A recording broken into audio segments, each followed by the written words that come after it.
Ya, Assalamualaikum warahmatullahi wabarakatuh. Alhamdulillah kita telah selesai mengadakan program Ziarah Mahabbah yang mana pada kali ini telah diadakan di RAKR Pengkalan Nyerih 2 Kota Putra Besut Terengganu.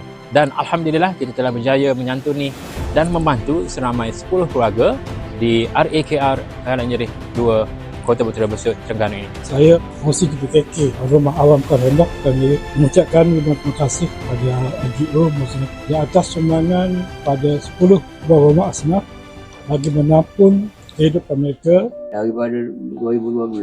14 tahun lah. Dia main gig, dia berhenti bersama tahun ni nak create ni. Berupa lah ke atas lah. Sebab payahlah kita. Yalah muka jadi kecil-kecil tak khabar dah. Jadi macam tak ada rasa, tiba-tiba tubik dah. Tiba-tiba basah. Terhad lah nak jalan apa semua.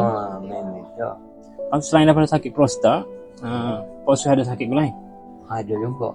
Daripada 2022 sampai sekarang. Sakitnya? Tadi tu. Mana tidur? Lepas tu? Tidur masa mana? Kalau Tidur sekejap-sekejap. pukul 10 kita kena tidur tu. Kita tak tidur lain. Sini kita tidur. Sini kan? Tak tidur tak kaki, tak di bawah, tak di.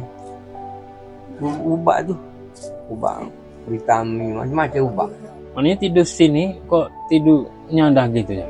Tidur baring Sini tu. lah. Tapi nak boleh kedengkau tu kadang-kadang. Pukul 2 pada.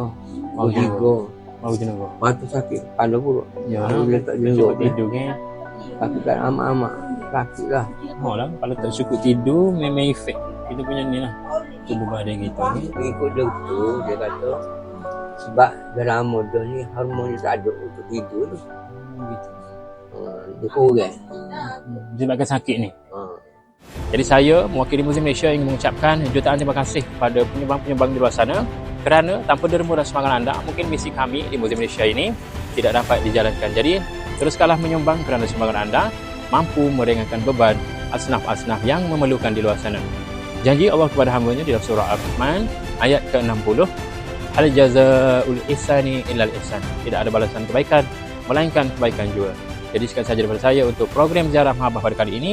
Assalamualaikum dan terima kasih.